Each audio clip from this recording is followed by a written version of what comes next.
Brown. Good morning. It's a terrific Tuesday. Yeah, I'm still in my jammies. Yeah, because sometimes when you're an entrepreneur, you have to do it like that. Anyway, working from home and chilling today. The basketball wives. You know what? Those girls all need to be in therapy. I think like seeing Tami vulnerable and that side of her that is not at war all the time with everybody has helped her image, And I'm sure her publicist talked to her and said, it's not a bad thing if the women feel they have something in common in you. Because, first of all, you had an opportunity that few black women ever had. You were groundbreaking with reality TV by being one of the first people to do the real world on MTV. Okay? Then you was married to a baller. So we sitting there, it's relatability. This is what makes a difference of whether a character on one of these reality shows, these housewives, basketball wives, you don't see football wives back up there, do you? Okay, I'm just saying. You have to be able, these women that are watching these shows, the demographics that they're after, you got to have marketability. Yeah, I'm going to pull down the fourth wall. Because here's what people don't realize. Those girls are nothing without us audience members. They just somebody else with a story. And it's a million stories in the naked jungle, in the concrete jungle. It is. And so, but to have an opportunity to have a platform by which to make additional revenue and maybe raise your credibility in the entertainment industry or whatever industry you may happen to be working in. It is the best piece of PR tool that entertainment could have ever imagined. And they just fell upon this, like I fell upon the big goody girl thing. So we're looking at them and I'm like, okay, when Tami showed that vulnerable side of her, she still got some nasty, raw, jagged edges that will cut you like a knife, but she has shown herself to be like so many of us women out here that are survivors, that have endured, that rose from the ashes like a phoenix, and is still in the game. Now she taking her 15 minutes of fame and making sure she get her life back on track. That is a beautiful thing. But there's still a part of Tami that I want to say, okay, really, Tami, it's time. Let's stop the thugism. Ladies doing the thug routine is not cute. Which brings me to Evelyn. If there was a such thing as a miserable mention on a Tuesday, it would be Evelyn Lazar, future Miss Ocho Cinco. Now, in Jennifer's defense, this is what I want to say. Some people who go through divorce, it is like a death. It's like a death. And if it's close enough and it's been long enough and there were some good parts of it, it's really hard to then separate yourself from somebody. Now, he showed himself to be an ass, so she had a good reason to leave. But now remember, she's a young woman, and she was with that man a long time, long enough. And then to start all over again, and you got a camera in your face. I'm just saying, I'm not defending her actions or her behavior. I am trying to explain it. Her little psyche, Eric probably broke her self-esteem down so far. That's why she was out rolled into herself and she was quiet. She was bougie, but that was about the worst thing they had to say about Jen. And nobody would say she was fake. The new Jen, she's still trying to figure out who she is, y'all. She don't know who she is without Eric. She don't. She's doing something now. I found it strange when she was a relationship girl. That when she started dating somebody more than one or two times, they was then in a relationship. Because she said, I don't know about this dating world. I'm like, girl, stop. Well, how old are you? 30-something, 40-something? You ain't 40 nothing. You in your late 30s. You've been here 3 decades plus a few years. You ain't dated. See, some stuff that come out of people's mouth when they go back and look at it, they can say, oh, that did sound stupid. It was stupid. You know you dated. Every man ain't swooped you up and took care of your ass like a wife. So, maybe you've been in your relationship with Eric so long that time that y'all were seeing each other. I don't know what people call that. Dating. It is the social activity by which male, female, or female, female, or male, male that are involved or wanting and desiring an intimate relationship go out with each other, share each other's living space, build a friendship type of relationship and dynamics, and the man, the one who does the pursuing, quote unquote, not in this generation, but anyway, the men do the pursuing, the courting. If you ain't never been courted, bitch, you need to not be married for a while. Let somebody court you. You know, get your self-esteem together. Because everybody that's lashing out at somebody or acting extra special, it's not because they are feeling that special. They feel like they got to make you treat them that way. If you really special and you acting like somebody that's going to give as much as you take, you know, people will make an exception for your speciality. Which brings me to Evelyn. You know, Jennifer has detached some of her emotions. That's what you're seeing. When it looks like she's just cold and you know, hard-hearted bitch. No, she's not. She's protected. She's guarded right now. She done put that wall up. Ain't nobody else gonna hurt me. Nobody else gonna hurt me. Nothing you say, nothing you do, it ain't gonna hurt me. But it is hurting her. Everybody in that group had a relationship with it never fails. I'm doing a show and the phone started ringing. Everybody in that group, this is the first class of the Basketball Wives. They haven't replaced anybody except for that, no, before Misha, that girl that went to, you know, the one who talked strange to Shaunie, the little Latino girl. Anyway, then they brought in Mika. She couldn't stand it. And she was gone after Tami whooped that ass in Italy. So here's the dynamics of that group. They had real relationships before the Basketball Wives. And so you don't go hard and want to whoop somebody every time you see them that you ain't got no feelings for. You don't even react, bristle up like Jennifer and talk about she don't care, she don't care, she don't care. Who you trying to convince, us or you? She cares. Her and Evelyn was tight. That little girl Naya, that was Evelyn's assistant, y'all got tight. When you in New York, you stay at her house. When y'all ain't taping, you was staying at her house.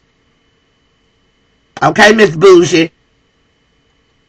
If you don't have a permanent address, according to the United States government, your ass is homeless. I'm just saying. So she's bouncing around. Why you couldn't stay in Florida? You had business in it. But then if you stand with somebody, you care enough about them to want to share quarters with them, or you know them well enough. Because I don't know, some people is mercenary like that, and maybe just that's what they feeling. You plays like that you was their friend, Jennifer. Then you did faulty shit, and then you don't understand why these girls want to whoop you. People that you don't care for can't even make you mad. I'm just saying. These people out here in Facebook world, Twitter world, and say or do something crazy to me, I gotta sleep with you, live and eat with you. I don't care if you impressed with me or not. I don't care if you think I'm gonna do the things that I say I'm gonna do.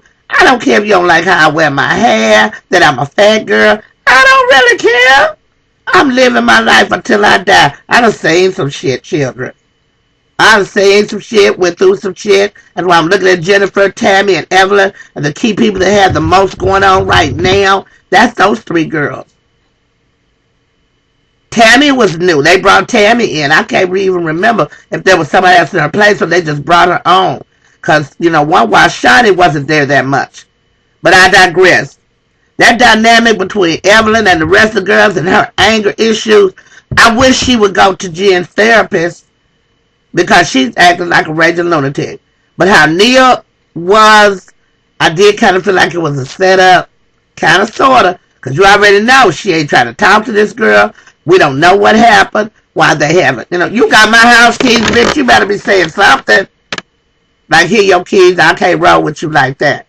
Cool, good. That's an explanation. Might not be a valuable one, but it's yours. Jennifer treated them, differently. And it made them feel uncomfortable and it hurt their feelings. Because now they're trying to figure, were you faking then or are you faking now? She faking now, y'all, because she don't know what to do with all them emotions she's feeling. The first time she had to be free and responsible for herself. She's trying to get herself to a level where the things that used to hurt her don't hurt her anymore. because her husband hurt her badly. Okay? Now back to Evelyn. I don't know what happened in Evelyn's life, but it was something, and it was more than just your daddy being gone and you having them issues.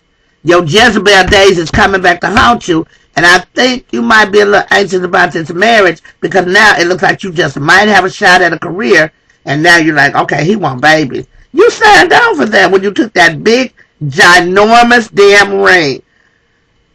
This is where people find people not relatable in reality TV, because we looking at these big-ass rings, big as the lenses on my damn glasses almost. Need a midget to walk around and hold your hand up. Jay-Z said that your rock is so big on your head you can't put your hand in your new purse. So, I'm just saying, you know, people are looking at her and Kim Zolciak, and they got them big-ass damn rings. I'm like, well, you know, and it's a status thing, but it also is like telling the world, I'm taken, and he got some money. He got some money, and I'm so happy. Okay, then, Evelyn, you about to marry a baller. You about to get everything in life that it had refused or neglected to give you. You have an opportunity to have a platform to get up and talk to women that have your anger issues. So you grew up in the projects. Stop acting like you still there. Everybody is not going to take you thumping on them. You jump across the table like a kamikaze. You going to hurt somebody or somebody going to hurt you. I'm just saying. That's so unladylike. So unworthy of the lifestyle that God has blessed you with. I'm sick of seeing y'all show out in all them designer dresses. And like Tami, I was like, sometimes people do need to thump it out. Well, get the boxing gloves, bitches, and go into the gym where they got some headgear and different stuff, and then just have at it. And whoever get their ass whooped, sit down and shut up. And apologize sometimes and say it like you meant it. Jennifer needed all these people when she was going through her divorce. Now you're on the other side. You're not safe yet. You could have a nervous breakdown while you're playing with the wrong people. Karma is a bitch, y'all. That's BJ the Lady Pimp's cousin. She said, how she know Karma? I know Karma. That's my cousin. Why they name that girl Karma, I'll never know. But it tends to be like this. What goes around comes around. What you put into the universe, that's what you get back. Stay blessing somebody. Stop cursing everybody. When somebody do something that offends or hurts you, give people a pass sometimes, because you don't know where their head is at. I've seen domestic violence. I've seen women do horrible things to one another because you pissed me off on the wrong day. And basketball wives, Shaunie, I don't think this is the legacy that you was trying to leave, but this is what you're giving. I would be surprised to see some of these people back next year. Royce, oh, I'm sick of you. Every man that you see that you screw, you in love. You sound thirsty. Go home and get stuff right with your daddy so you can deal with these men appropriately. Because everybody you date is not going to be a potential husband. Just let it be what it is. You grown. Get your birth control. Stop screwing on TV. Everybody ain't got to know you about to get some. You was woefully inappropriate last night. You made the little innuendo about it. Oh, he got up and left his dinner. That boy can eat. And he eats good. Everything. Okay, nasty slut. You just put your man out on blast. And guess what? Now somebody's going to try to find out just how good he is. But some stuff you need to keep in the bedroom. I'm just saying. Thought that was cute? Yo, daddy finna watch this show. Royce. That's why they don't fuck with you like that, because you're messy.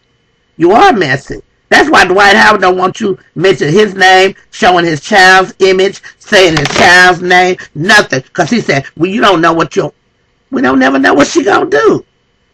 From dropping it like it's hot to saying woefully inappropriate stuff and behaving badly with men. Act like every man that's on the scene, you need to bring him before that camera. We counting on you. I seen you hoeing more than Evelyn. I'm just saying.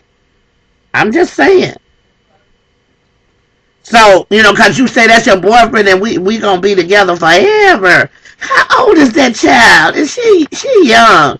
Because I'm like, oh, Lord, that sounds like us when we was in our 20s. I don't know why you would sit up there and just think every time you get a man, he's the one. That's why y'all scaring these men, children. Stop being thirsty. And big girls, don't be stupid. Every man that's smiling grin at you right now in this popularity contest don't mean you need to take him home to meet your mama. You in the back room with Becky. It's a terrific Tuesday, and we've been talking about basketball wives. Insanity TV at its best. Shaunie, I'm kind of embarrassed for you. Susie, just shut the hell up. You didn't see nobody but Keisha at the... So Keisha, I kind of look at you like, okay, you're the one that, you know, they added them 2 extra girls this year because somebody's leaving at the end of their contract this year. Watch and see what I say. Who's going to be missing from the basketball wild next season? My vote is Jennifer. And if y'all came on Mondays, you would be a miserable mention on Monday. But if I acted terrible on a Tuesday, my award goes to Jennifer. Used to be married to Eric Williams, the flirty girl, flirty pole, fake ass, bougie bitch from NYC. Now, you in the back room with Becky. It's a terrific Tuesday. Make it the best day you ever had. As always, why do I do what I do? Because I love what I do. Peace and love for the people.